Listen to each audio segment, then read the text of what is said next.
Morning guys, dinner lady here. Right, it's Sunday morning and it's my turn to cook today. So what we're going to have is a beef dinner, but I'm going to slow cook it in the slow cooker. I have just been up, had a cup of coffee, took the beef out the fridge about half an hour ago, and I thought I'd just get on with it. So I do apologise, I'm not even dressed yet, but I'll bring you down and I'll show you the ingredients.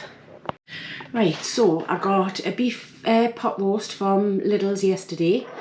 So I'm going to have that, and I'm going to make some Yorkshire puddings with some plain flour, some milk and some eggs. I'm going to get the beef in to cook. I'm going to make these and get the batter into the fridge for the next few hours. So in the beef pot roast I've got a bovril cube and some hot water. I've got some carrot and swede that we had the other day. It's been in the freezer, so we'll have that today. There's a bit of cabbage that needs used up, so we've got that there. And just 1 second, and I forgot another thing that we're going to have with it. Just 2 seconds. I noticed it out the corner of my eye. I've got some broccoli, and silly enough, I picked up bacon potatoes yesterday. They were right next to the Maris Pipers, and I must have picked these up by mistake. So we're going to have mash today. I know it's normally traditional with roast beef to have roast potatoes, but I really feel like some mash today. It's really cold out there and I just want a nice comforting dinner. So the first thing we're to do is going to get on with putting the beef in the slow cooker. Right, so the first thing I'm going to do is I'm just going to dissolve this beef bovril cube. I do find them a bit more meatier than Oxos or the other ones, so I do like to use these. So I'm going to do that in 500 ml of hot water, which I've just boiled the kettle. Just dissolve that through.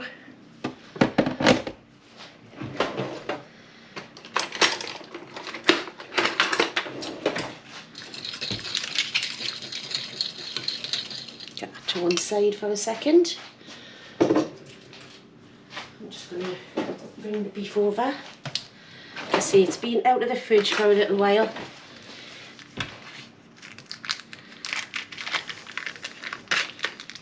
So I'm just going to give this a quick rinse because I don't want all of that blood there, and then we'll come back to you. Right, so I've given that a rinse off, and now all I'm going to do is going to pour in the beef. Oh, it's spilling it everywhere. The beef bovril. And then put the lid on, and I want to slow cook this for about 5 or 6 hours. And we'll want slow cook, want it on high, and it's automatically come up for 6 hours there, and we'll just let that tick away while I'm doing whatever it is that I need to do. Right, so for the Yorkshire puddings, it's just a ratio thing with me. So I'm just going to use this little tub here, a little beaker with the kids' ones. I'm just going to fill that up with flour. Just don't pack it in, just, it's plain flour by the way, this. Just get that to the top. And that can go into there. And then what we do now is fill up the same amount of milk. Just a little bit more. There we go. Pop that in. And then we'll just fill the beaker up with as many eggs as it takes.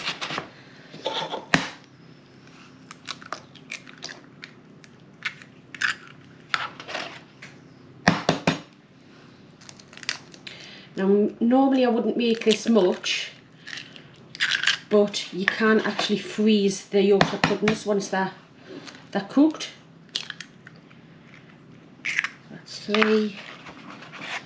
So probably another egg. These are large eggs, by the way. I always use large eggs. There we go, perfect. Get rid of that. Some salt.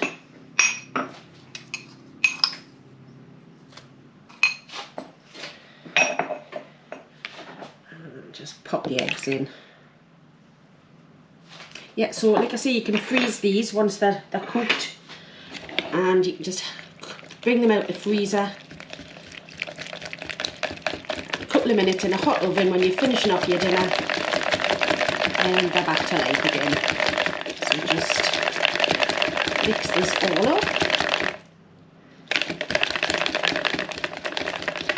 Right, what I'll do is I'll get that into the fridge. See that there? Get that into the fridge. Any big lumps that are there, they'll soon dissolve, and when we mix it up later on, it'll be perfect. So that gives me about 6-7 hours, well, 5 hours maybe, to just do what it is that I need to do this Sunday morning, and we'll see you later. Right, so it's got 55 minutes left on here. I'm just going to check it. I don't know why, it's just a little bit in there.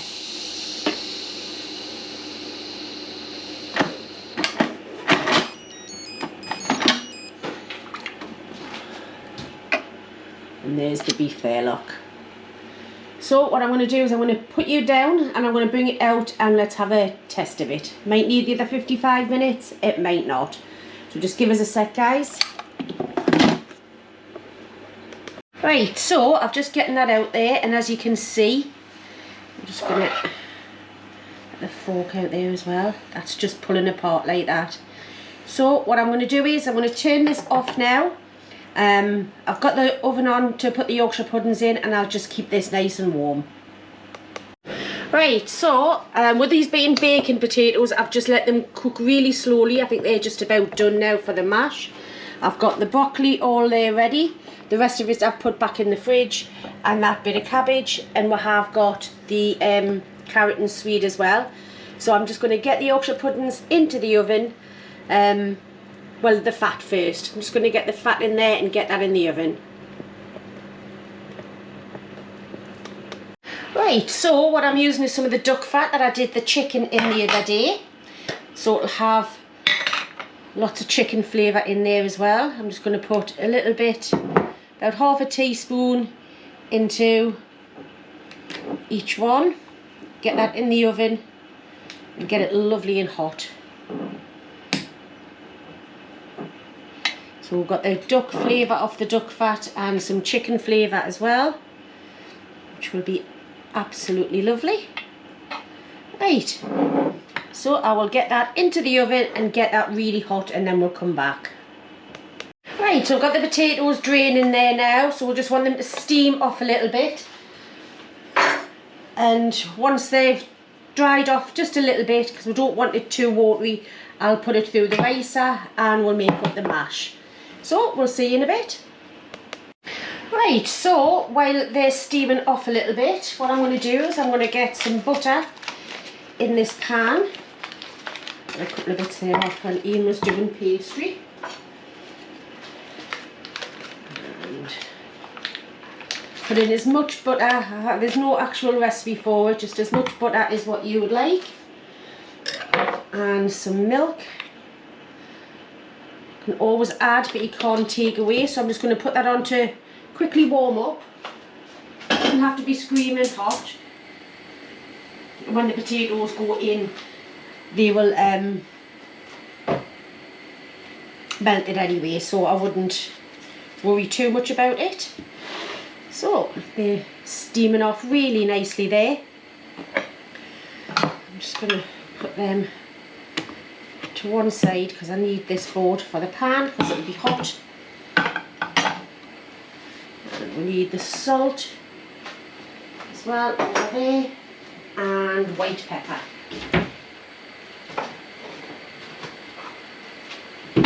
Right, so as soon as that's melted, I'll come back to you guys. Right, so that's melting down nicely. I'm just going to get my ricer, and if there's any black bits in your potatoes like that, don't worry about it because it'll not go through the ricer. So I'm just going to get those in there. Just press it through. Easy as that. Right, so I'm going to continue with this and then I'll come back to you. Right, so that's all through the ricer now. So just going to mix it in with the butter and that bit of milk. See if we need any more.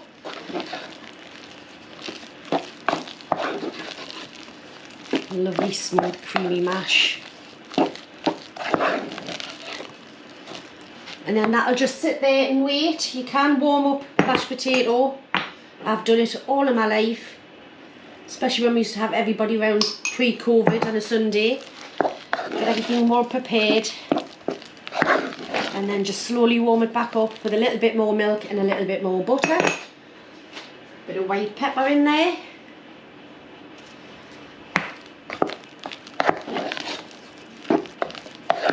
And that's that sorted. Right, I can smell the fat in the oven now, so I think the Yorkshire puddings are ready to go in. Right, so that's lovely and hot now. It's going to get the Yorkshire pudding mix in. That's what you want. I can smell the chicken, I can smell the duck. Just get these in. There's enough for 2 lots. I should have gotten my big tray out. But not a problem doing a second batch. Get those in the oven and then we'll come back to you when everything's just about sorted. Right, so mash is done, Yorkshires are in the oven. I'm just going to slice a bit of this meat up. I've got the juices all warming up again. Look at that, absolutely gorgeous. It was worth putting it on at 8 o'clock this morning. That bit of string and that bit of string. It's just falling apart, guys. Look at that.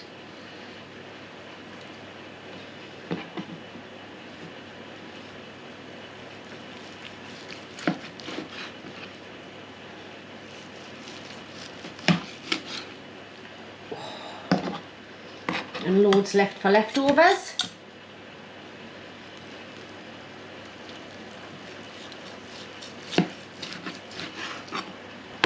Make sure I get the string off again.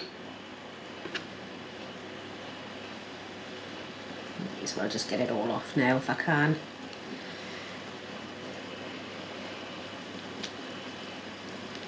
Even getting the string off is pulling off there.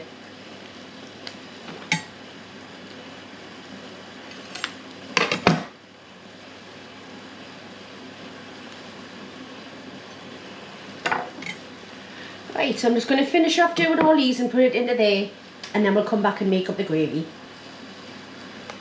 Right, as you can see, that's boiling away there now. I am going to use a little bit of gravy granules in this one today, just because I do like the flavour of it. Haven't got many left, so I might use the rest of that Yorkshire pudding mix to thicken it up as well. So just get that out.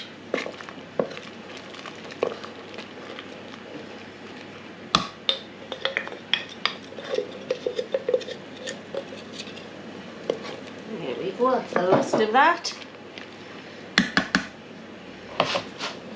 So with the gravy mix, just pop a little bit of cold water in so it thins it down just a tad.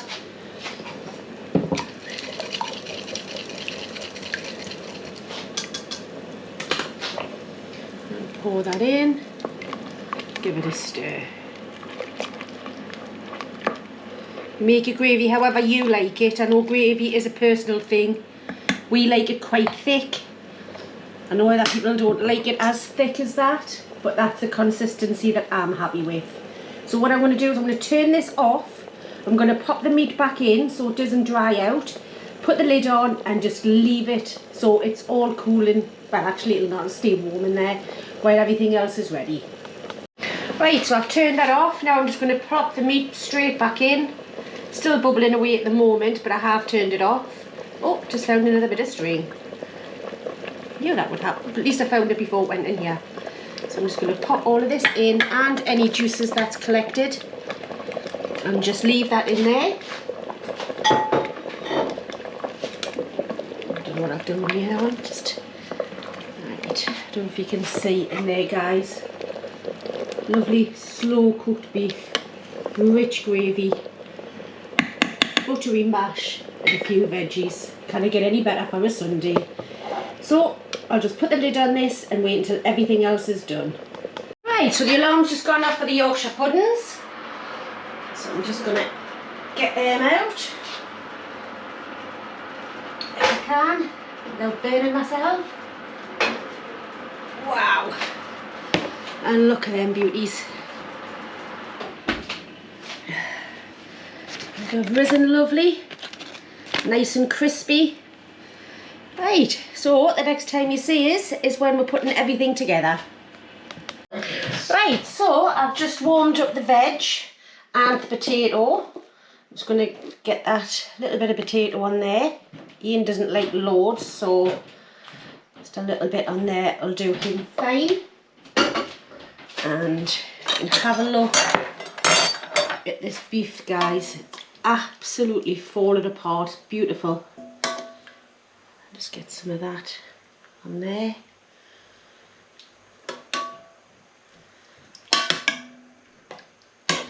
Right. Couple of bits of beef. Lovely crispy Yorkshire pudding. And we'll get some gravy on there. It's half time for the football. So it's around about our dinner time.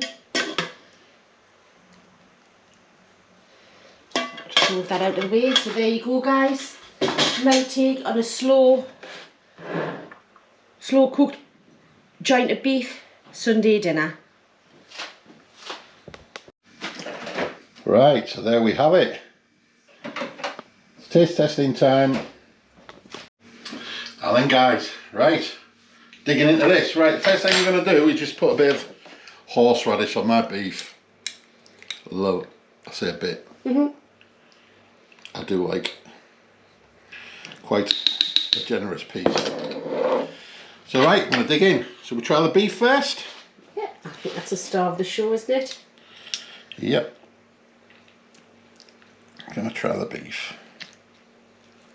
Oh, that's fall apart tender, that. You can feel that even on the fork. Oh.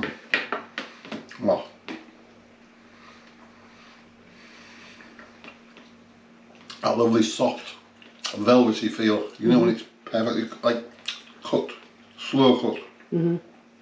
That's lush. Mashed potato with a bit of cabbage.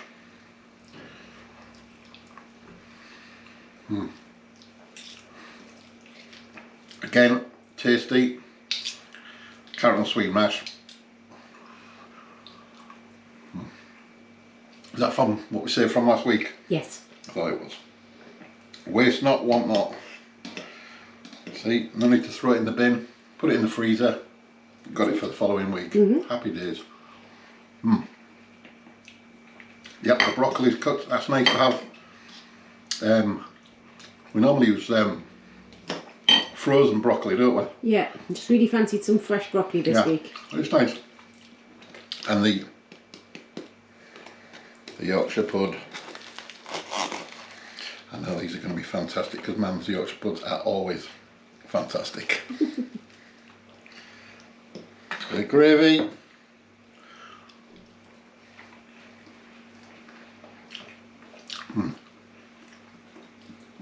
Just have one more bit of this meat because that is the star of the show. Lush.